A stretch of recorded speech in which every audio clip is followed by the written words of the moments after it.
Filipenses, capítulo 4, e vamos ler os versos de 6 até o 7. 6 e 7.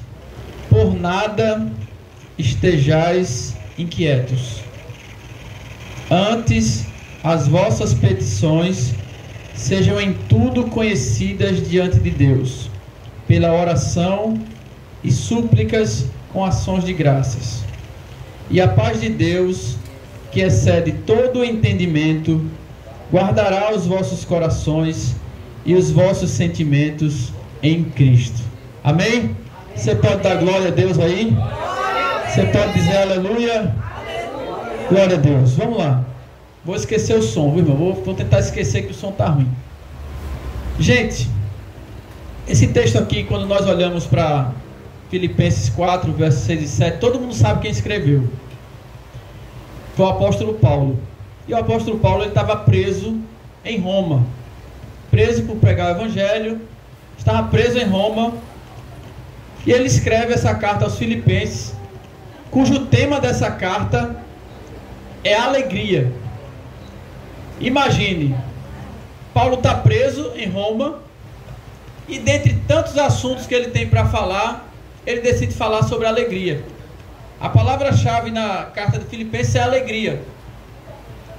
E quando nós chegamos no capítulo 4, nos versos 6 e 7, Paulo ele traz uma ordem, ele traz um privilégio e ele traz uma promessa. Nesses dois versículos, eu não sei se você percebe, mas aqui tem uma ordem, aqui tem um privilégio e aqui tem uma promessa. Não sei se você identificou, mas Paulo inicia o texto no verso 6 dizendo assim: não estejam ansiosos.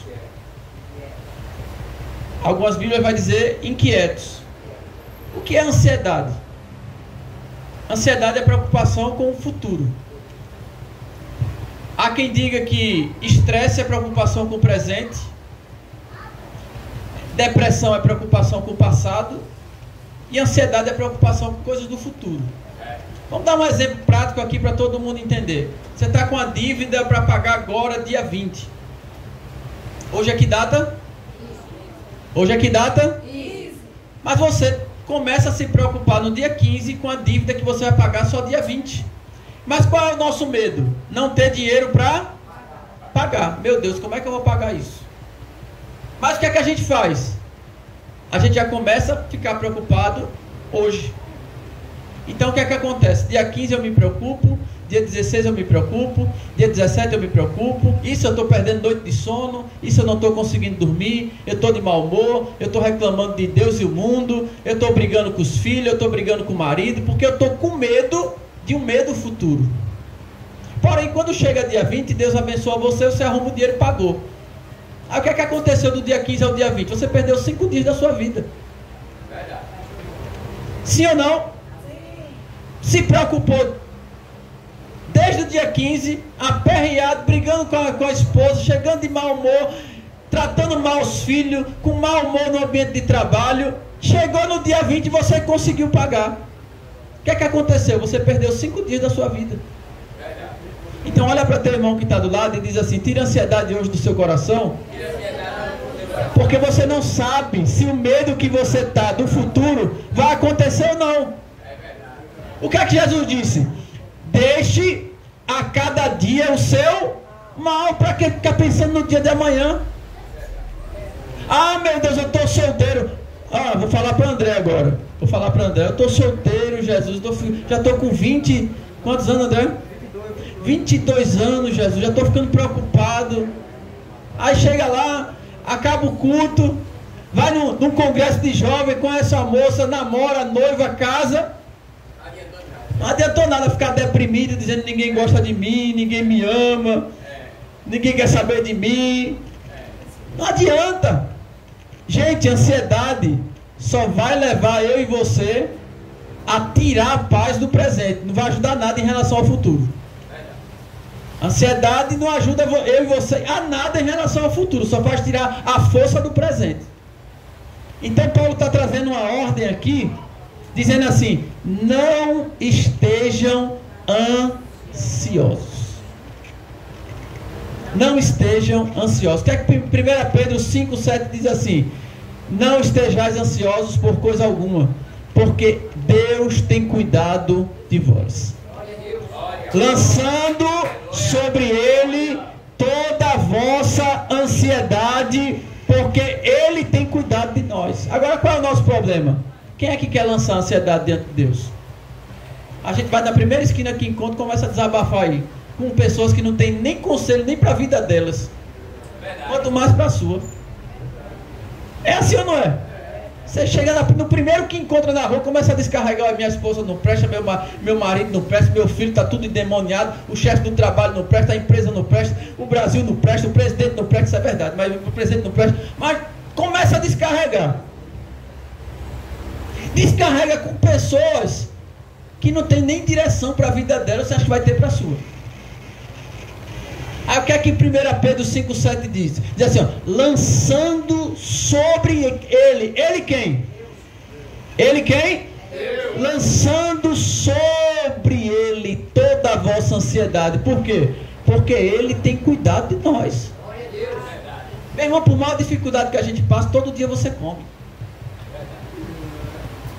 Por mais dificuldade que eu e você tenha, aí você está reclamando: mas Senhor, eu repito roupa para ir para a igreja. E quem não tem roupa para ir? Eu conheço pessoas que não têm roupa para ir. Ah, Senhor, mas Senhor, todo dia eu estou comendo cuscuz com charque, cuscuz com manteiga. E se o cuscuz acabar? A situação piora ou melhora? Teve um tempo que eu passei um mês comendo carne de bode lá em Rancharia, perto de Piauí. Quando a barriga roncava, nem roncava, ela fazia mé, mé. Nem roncava. Era todo dia carne de bode. Era pão com carne de bode, aí sopa com carne de bode. Numa viagem missionária que eu passo um mês, era só carne de bode. A barriga já ficava, era uma cabra que tinha dentro da minha barriga, um bode. Então, gente, ansiedade só vai fazer eu e você perder a força do presente e não vai te ajudar em nada em relação ao futuro. Primeiro, que você não vai resolver nada que está no futuro. Deixa para se preocupar no dia. Quando chegar o dia, você se preocupa. Mas até lá, vá viver sua vida, seja feliz, tenha paz no coração, continue buscando ao Senhor e crendo que Deus vai mandar uma solução. Agora, ficar ansioso: ah, pastor, o IPVA está chegando, final de ano, parcelei 10 vezes, não paguei nenhuma parcela. E você crê num Deus morto? Deus vai mandar. Deus tem poder para isso. Jesus disse assim: olha, a ansiedade de vocês não acrescenta nada ao dia de vocês, porque vocês estão preocupados com o que vai comer, porque vocês estão preocupados com o que vai beber, porque vocês estão preocupados com o que vai vestir. Aí Jesus disse assim: quem vive preocupado com essas coisas são os pagãos, as pessoas que não creem em Deus, as pessoas que não confiam no Senhor. Mas vocês não, até o cabelo da vossa cabeça eu tenho contado. Você sabe a dinâmica que é o nosso cabelo? Olha aqui, ó. Está caindo já. Mas por segundo, Diácono Júnior, cai cabelo e cresce cabelo. E aí Jesus sabe exatamente quantos cabelos tem na sua cabeça nesse exato momento. Você tem que entender que as nossas necessidades, Deus sabe. E quando a gente está ansioso, a gente está mandando uma informação para o céu. Me pergunte: qual, pastor? Você está dizendo assim para o céu: eu não confio em Deus. Quando eu e você estamos ansiosos, nós estamos dizendo assim: Deus não é capaz. Quando eu e você estamos preocupados demais, ansiosos, perdendo a paz, pensando que o problema não tem solução, nós estamos dizendo para Deus: o Senhor não pode resolver o meu problema. Não precisa abrir a boca para falar isso não. A sua atitude ansiosa e preocupado está passando essa informação para Deus. Ah, pastor, mas eu sou humano, eu sou falho, nós somos seres humanos, nós somos de carne e osso. Sim, mas Deus quer que a gente confie nele. Deus quer que a gente confie nele. A ansiedade é uma característica de pessoas que não têm comunhão com Deus. O ímpio lá fora, ele tem o dever, e é uma reação normal, e ele fica ansioso, porque ele não tem certeza que Deus está com ele. Ele sabe da prática pecaminosa que está praticando, e sabe que na mente dele ele fica assim: eu estou vivendo assim, será que Deus vai me ajudar? Então ele tem razão de viver ansioso, tem motivos para viver ansioso, porque Deus não compactua com o pecado. E talvez ele ora dizendo assim: será que Deus vai me atender? Olha como é que eu estou vivendo. Mas eu e você que está na presença de Deus, se esforçando, renunciando o mundo, negando a carne, negando as paixões, tentando ser fiel a Deus, se sacrificando para ter uma vida de santidade, eu e você, nada pode tirar nosso sono. Glória a Deus. Olha para teu irmão, olha para a pessoa que está do lado e diga assim: você tem que dormir. Você tem que deixar a ansiedade. Você tem que deixar a preocupação de lado, porque o amanhã pertence a Deus. Quem acredita que Deus está cuidando do seu amanhã? Levante sua mão aí e dê glória a Deus.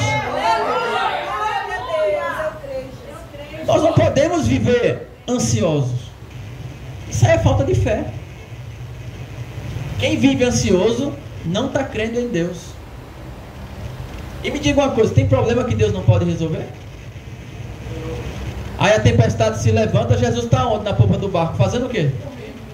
Dormindo. Mas Senhor, a tempestade, as águas estão entrando no mar, a gente está afundando, os discípulos estão quase morrendo porque não conseguem vencer a tempestade, e Jesus está fazendo o quê? Dormindo. Por que Jesus estava dormindo? Porque na mente de Jesus ele dizia: Deus é maior que a tempestade. Você não tem que ver a tempestade, você tem que ver o que é que está por trás da tempestade. Você tem que entender o que é que está por trás daquela tempestade. Porque Jesus diz assim: se levantou uma grande tempestade. Depois que Jesus se levanta, acorda Jesus repreende a fúria do mar, repreende o vento. Jesus diz assim: e veio uma grande bonança. Se levantou uma grande tempestade, não poderia vir uma pequena bonança, tem que vir uma grande. O mesmo nível de sofrimento que você passou vai ser o mesmo nível de bênção que você vai viver. Glória a Deus, glória a Deus. Se levantou uma grande tempestade. Aí Jesus disse: também se levantou depois da tempestade uma grande bonança. Ah, pastor, eu passei uma grande crise financeira. É porque você vai viver um grande momento de prosperidade. Amém. Glória a Deus. Agora a gente não pode viver ansioso. Deus trabalha na ansiedade? Não. Deus quer o seu povo ansioso? Ai, amanhã tem um monte de coisa para resolver no trabalho. Aí eu começo hoje, já não consigo dormir hoje, pensando nos problemas que eu vou resolver amanhã. Deus quer isso para mim? Que paz é essa que o mundo vai ver na gente? Você vai evangelizar alguém e fazer uma paz? Ó, Jesus te ama, Deus quer trabalhar na tua vida, entrega a tua vida a Jesus. Aí a pessoa faz: mas rapaz, você nem dormir, está conseguindo dormir com seus problemas. Então como é que eu vou aceitar esse Jesus seu aí que não consegue nem te dar paz? Onde é que vai ficar a nossa credibilidade para falar de um Deus e falar de uma paz que Deus tem para oferecer se a gente nem está vivendo essa paz? Não tenho paz nem para mim, quanto mais para dar para alguém. Então ansiedade, querida, onde tem ansiedade, Deus não trabalha. Se você está ansioso, preocupado, não consegue dormir, é inquieto, é preocupado com dinheiro, preocupado com saúde, preocupado com filho. A gente é humano, a gente se preocupa, mas isso não pode tirar o seu sono. Isso não pode tirar o seu sono, porque a palavra de Deus diz que Deus tem cuidado de nós. Glória a Deus. E eu e você precisamos crer na palavra que está escrita. Foi o que Jesus disse: venham a mim. O problema é, os problemas da vida estão vindo em nossa direção, e quem é que vai para Jesus? Quem é que está indo até Ele? Jesus disse: venham a mim todos vocês que estão cansados e sobrecarregados, que eu vos aliviarei. Agora, a gente quer o alívio de Jesus, mas não quer ir para Ele. É assim ou não é? O convite é para todo mundo. Venham a mim todos. É para todo mundo. Agora o alívio é para quem vai. Olha para teu irmão e diz assim: Jesus tem alívio para a sua vida. Jesus tem paz para a sua vida. Mas a pergunta que Jesus faz a você é: você vai para Ele hoje? Você vai em direção a Ele hoje? Porque Ele convida todo mundo, mas o alívio, a promessa do alívio é para quem vai. Eu quero alívio, mas quero continuar com a minha vida normal, do jeito que eu estou. Aí você fica ouvindo, ouve o alívio, ouve o convite, mas não vive o alívio. Você viu aquela pessoa que acha Jesus lindo? Ah, eu gosto tanto de pregação sobre Jesus. Eu gosto tanto dos cultos de Jesus. Eu gosto tanto dos pastores que pregam de Jesus. Gosto tanto dos hinos de Jesus. Eu gosto tanto de ouvir as pessoas falando de Jesus. Mas a pergunta é: você quer servir a Jesus? Você quer entregar a vida a Jesus? Quer achar bonito? Todo mundo acha. Tem muita gente que não está salva. Se Jesus vier, vai ficar, que acha lindo as coisas de Jesus. Então, querido, precisamos... Qual é a arma de Satanás? A maior arma que Satanás usa é o desânimo. E você sabe o que é que vem antes do desânimo? Ansiedade. Provérbios 12, 25. Deixa eu ler para você, só para você entender. O que é que vem antes do desânimo é ansiedade. Então Satanás, ele usa a ansiedade para desanimar a gente. Olha o que diz, Provérbios 12, 25, rapidinho. Diz assim, ó: a ansiedade no coração abate o homem, desanima o homem, mas uma boa palavra lhe causa alegria. Mas olha o que o texto está dizendo: a ansiedade no coração do homem o desanima, o abate, o entristece. Então, se eu e você ficar ansioso, a gente vai ficar desanimado. Então Satanás, sabendo disso, o que é que ele faz? Quer colocar ansiedade no nosso coração para desanimar a gente. Um mal chama outro, não é? Então, querido, Satanás sabe dessa realidade, que o caminho para o desânimo é a ansiedade. Então ele não vai chegar e colocar logo desânimo em você, ele vai usar a ansiedade. Porque ele sabe que se eu e você ficar ansioso, a gente vai ficar abatido. Mas Deus, ele nos trouxe aqui nessa noite para dizer, para mim e para você, que maior do que a ansiedade que Satanás quer colocar no nosso coração, é a paz que Jesus tem na nossa alma. É a paz que está dentro de nós. Eu e você precisamos entender isso. Jesus chegou na casa de Marta e Maria. Quem foi que abriu as portas para Jesus entrar? Marta. Aí Marta está ocupada, cheia de bronca, Júnior. Cheio de afazeres para fazer. Vou lavar prato, tem que varrer o chão, tem que limpar a casa, tem que cuidar de menino, tem que trabalhar, tem que servir. É tudo para agradar Jesus. Servir porque Jesus está na casa e querendo servir. Marta, quando Jesus entra, Marta vai e aquieta o coração e vai para os pés de Jesus. E se ajoelha nos pés de Jesus. Marta, inquieta, ansiosa, chega para Jesus e diz assim: Jesus, o senhor não está vendo? Será que é justo o senhor deixar eu servir sozinha enquanto Maria está aí nos pés do Senhor? Fala para ela vir me ajudar. Aí Jesus disse: Marta, Marta, tu estás inquietas e ansiosa com muitas coisas, e uma só é necessária. Maria escolheu a boa parte e não vai ser tirado dela. A pergunta que a gente faz é errado o que Marta fez? É errado o que Marta fez? Servir, trabalhar, todo mundo tem que trabalhar. A Bíblia diz: aquele que não trabalhar, não coma. Se Livaldo me ajudar, ele desliga essa câmera, eu pregar à vontade. Olha, eu perdi até o raciocínio. Mas é errado Marta fazer o que fez? Não, querido. Todos nós temos nossos afazeres. Todo mundo tem que trabalhar, todo mundo tem que correr atrás do pão de cada dia. Mas a pergunta é: como a gente tem um coração de Maria vivendo no mundo de Marta? Como a gente viver num mundo que é de Marta, cheio de ocupação, problema com filho, problema com esposa, problema de falta de dinheiro, problema de saúde, problema de tanta coisa, e ter um coração de Maria? Como é que a gente vence isso?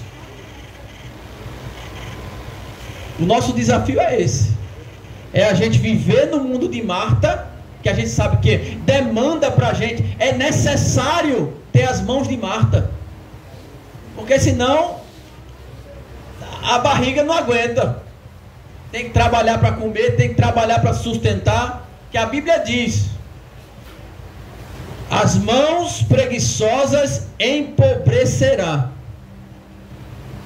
As mãos preguiçosas empobrecerá. Se a gente não gostar, qual é o que planta preguiça, colhe pobreza. Infelizmente é isso. Então, como viver num mundo que é de Marta, agitado, tanta demanda para inquieto, pouco tempo, parece que a gente tem pouco tempo para tanta coisa que é para fazer, mas tem um coração de Maria que ficou nos pés de Jesus. Olhe para seu irmão e diga assim: você pode viver no mundo de Marta, mas você tem que ter um coração de Maria, de ficar nos pés do Senhor, de buscar a Deus apesar das circunstâncias. Pode estar o mundo se acabando, meu irmão, mas você tem que priorizar os pés do Senhor. Eu tenho que priorizar os pés do Senhor. Eu posso ter um monte de afazeres para fazer, um monte de compromisso, e olha que eu trabalho lidando com problema diariamente. Eu saio para trabalhar para resolver problema. É o meu trabalho lidar com problema. Teve uma vez que o rapaz na portaria lá do trabalho disse assim: ó, o homem que está levando a empresa nas costas, eu não estou nem me levando, estou nem aguentando nem me levar, quanto mais. Então, queridos, se você não encher a mente com a palavra de Deus, Satanás vai encher seu coração com ansiedade. Essa é a realidade. Nós temos que vencer a ansiedade desse mundo. E essa é a diferença entre o crente e o não crente. Diante de um mundo tão agitado, se eu e você absorver o contexto do mundo, eu e você se torna igual a qualquer um. Você vê, às vezes tem crente que não tem nada em casa, mas tem paz. Você vê pessoas que têm muito dinheiro perturbadas.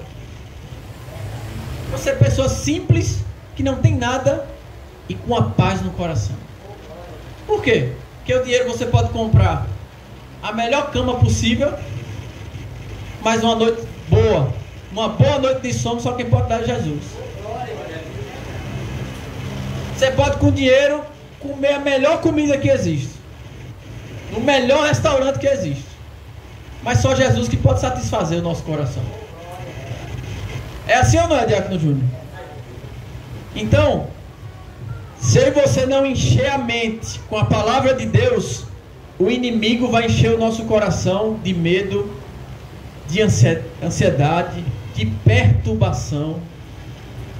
Se eu e você não se alimentar das coisas de Deus, eu e você, nós vamos ser vencidos pela ansiedade. Amém, queridos? Amém. Você pode dizer glória a Deus? Glória a Deus. Então aqui é uma ordem. A ordem hoje, a primeira ordem é, a ordem que Paulo está dando aqui para a gente é: não ande ansioso. Você sabia que a ansiedade adoece? A ansiedade adoece. A ansiedade é um estrangulamento. Faz você ficar com falta de ar. Tem gente que já pela respiração você percebe uma pessoa ansiosa. Está na fila de uma loteria e o pezinho, ó, pezinho, ó. Você vai na fila da padaria, tá lá, ó. Que mina demente é essa do balcão? Demora essa. Ansiedade. Aí fica lá a mão suando, ó. Começa a mão suar. Ó, a mão suando. Não é assim ou não é? Então não ande ansioso. Não ande ansioso. Amém, queridos? Amém. Agora olha a continuação do versículo 6.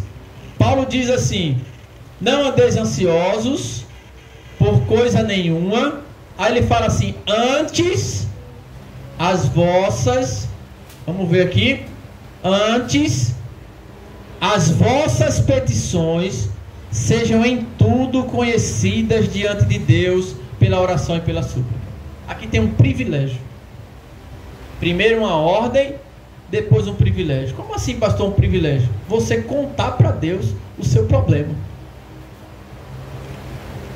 Ah, pastor, mas tem gente que fala assim: fulano é muito ambicioso, porque fulano quer ser rico e eu quero Deus, eu sou mais ambicioso do que ele. É ou não?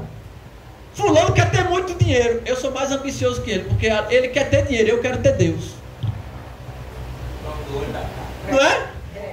O cara quer ter dinheiro, eu quero ter Deus. Sou melhor do que ele, eu quero ter Deus. Porque Deus é melhor. Glória a Deus, aleluia.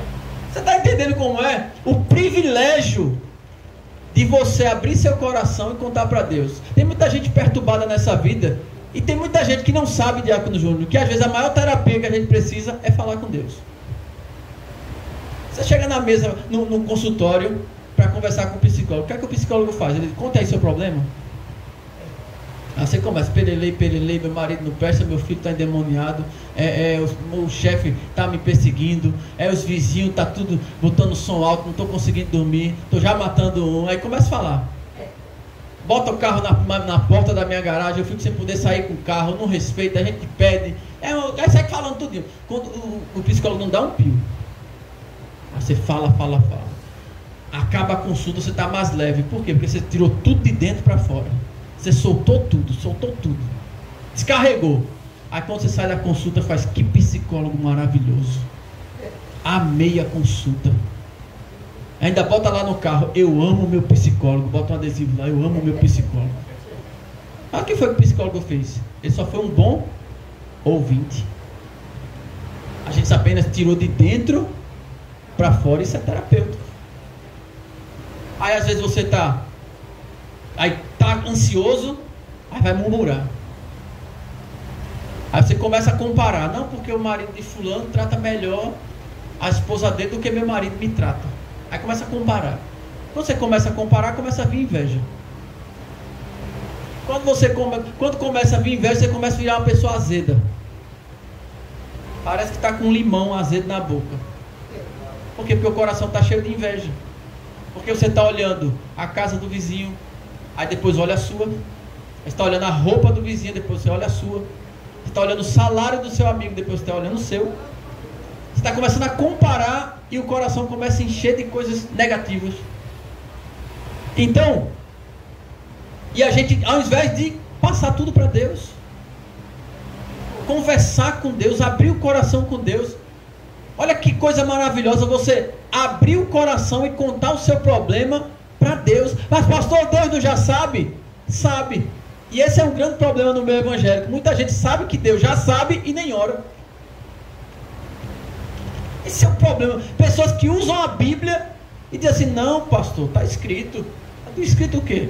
Está escrito que a Bíblia fala assim, que antes de eu falar, Deus já sabe o que eu vou falar. Então não tem necessidade da gente estar orando, porque Deus já sabe. Aí quer dizer que então ninguém vai orar mais, porque Deus sabe o que você está precisando.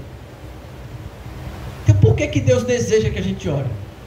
Não é porque Ele precisa. Deus não é carente.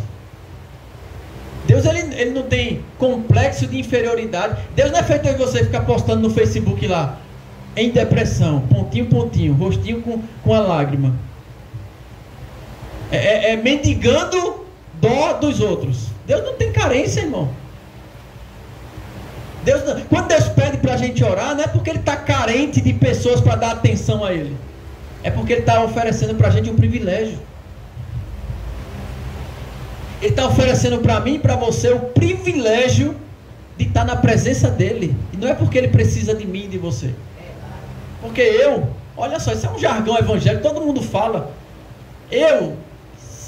Deus sem mim é Deus. Agora, Deus sem mim é Deus. Agora eu sem Deus não sou nada. Não é? Então quando Deus fala assim: meu filho, vem me buscar. Larga esse Instagram que está estragando tua vida. Larga esse Facebook e vem estar face a face comigo. Sai desse endemoniado do YouTube. Para de ver política 24 horas. Que ninguém vai tirar Alexandre Moraes dali não. Não tira não. Ali só uma bomba atômica para tirar aquele homem. Não adianta assistir vídeo com esperança. Não.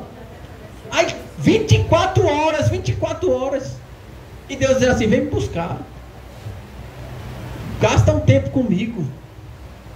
Fala com todo mundo. Fala com amigo, fala com o pastor, fala com fulano, fala com Beltrano. E não conta para Deus os seus problemas. Você está entendendo o que a palavra está ensinando para a gente? Amém. Infelizmente tem muitas pessoas usando a Bíblia para não orar. Aí você vê Jesus encontrando Bartimeu. Quem conhece a história do cego Bartimeu? Todo mundo conhece, né, irmão? Jesus, filho de Davi. Jesus para, diz, manda chamar ele. Olha, vai lá que Jesus está te chamando. Ele é cego, na cidade de Jericó. Aí ele vem. Aí Jesus faz uma pergunta para ele. Pergunta que eu faço para você. Jesus sabia que ele era cego ou não? Sim ou não? Sim. Quem não jantou aqui, levanta a mão.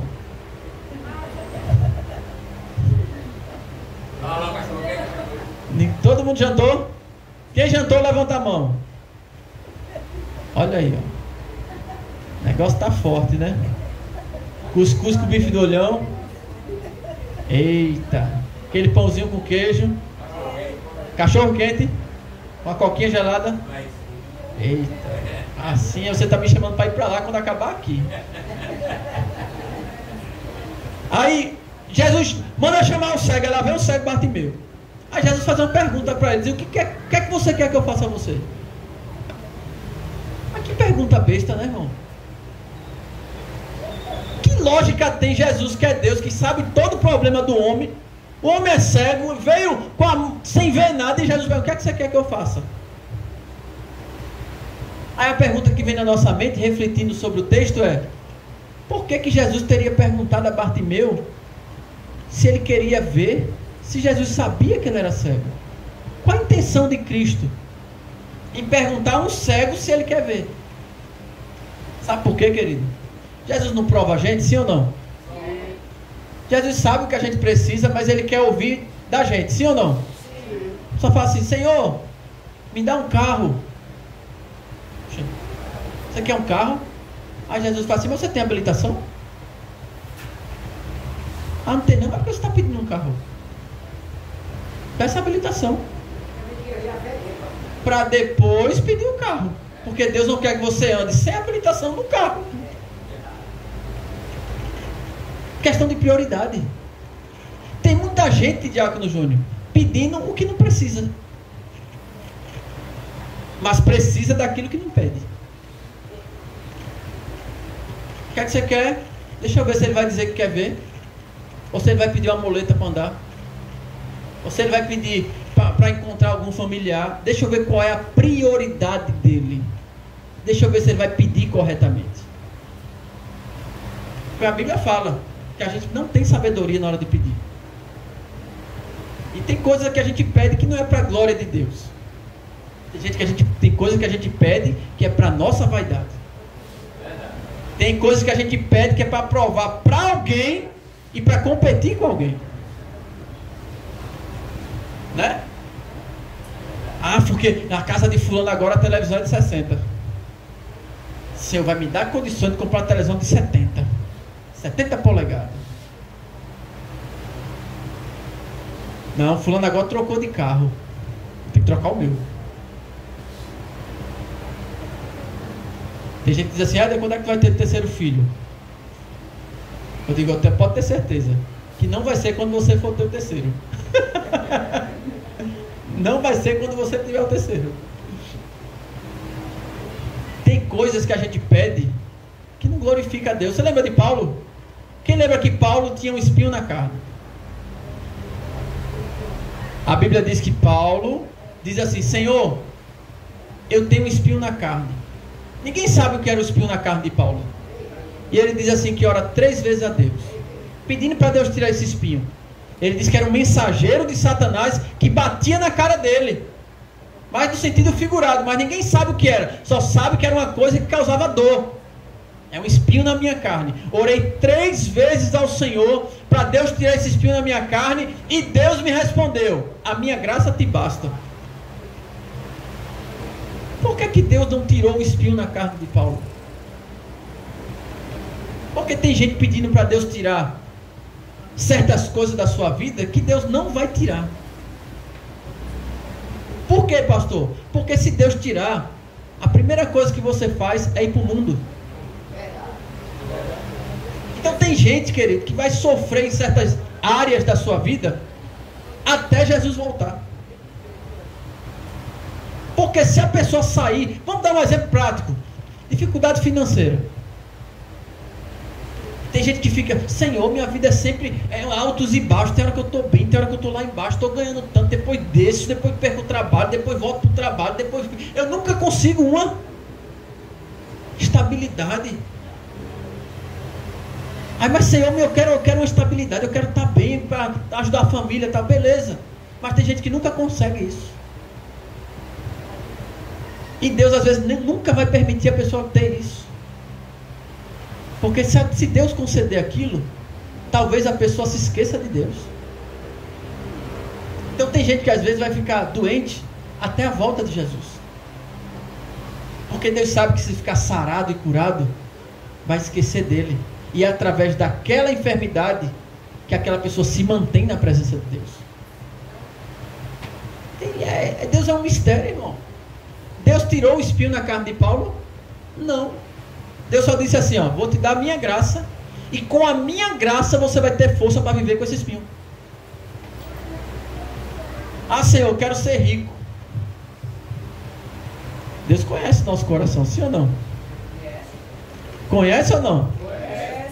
Senhor, eu quero prosperar, porque eu quero ajudar minha família, eu quero ajudar os pobres, eu quero ajudar a minha igreja, eu quero dar camarão para o meu pastor Adelma, eu quero fazer tudo, eu quero abençoar o povo, eu